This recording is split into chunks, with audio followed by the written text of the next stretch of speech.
Today we are reviewing all the things that you can get on Amazon to start your very own podcast and do it on a budget.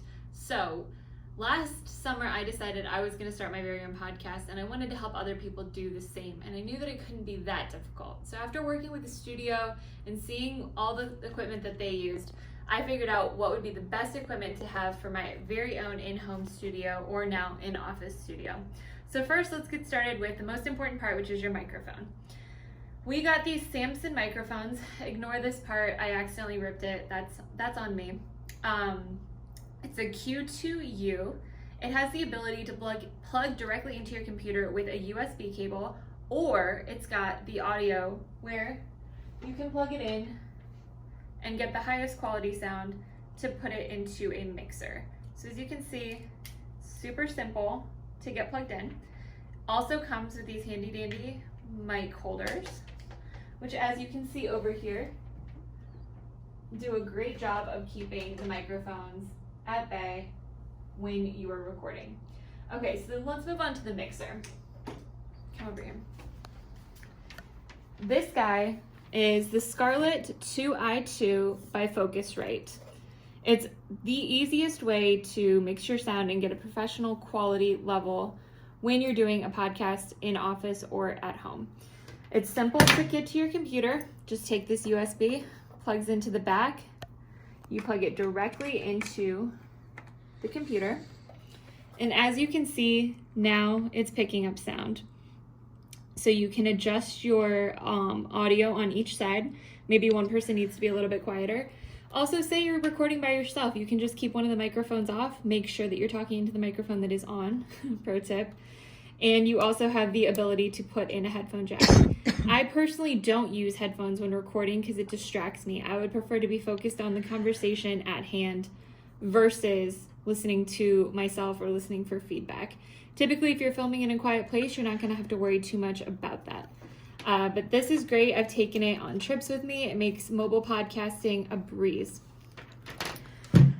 Maybe you want to switch up how you are sitting for your podcast, and that is where these handy dandy Amazon Basic microphone stands come in.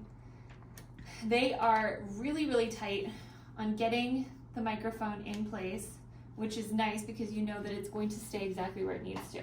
They're also highly adjustable. You can go all the way down, can go all the way up here. You just turn this lever, and now you need to drop the angle, turn it, and then it locks back into place just like that. Pretty great no matter what angle you need to be filming from. They also break down and get smaller relatively easily so that you can store them and they can be out of the way. We typically just keep them in the corner of our studio when we are not using them. Those are, oh, actually, forgot, software. Software is a huge part of being able to do a podcast. We currently work with Audacity, which is free for everybody. It's this little icon right here. Free to download, free to use. There's absolutely no fees involved. And it's really just ingenuitive. You need to make sure that you're plugged in. You see Scarlett 2i2 USB right here, which means it's picking up both. You go to track, add new, stereo, and then you hit the record button. We don't have the microphones on, but then you start to see that it's tracking with this green. It'll show up green right here, and that's how you know it's working. You hit stop, you hit play, you test your audio, you're good to go.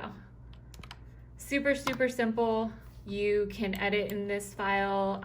You can adjust all of your settings. I mean, it's really very ingenuitive. And if you need more help, there's tons of YouTube videos on how to master Audacity.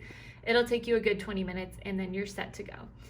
However, note that this software works best on Macs that are older versus newer. And there you have it, the top ways to get started on recording your very own podcast.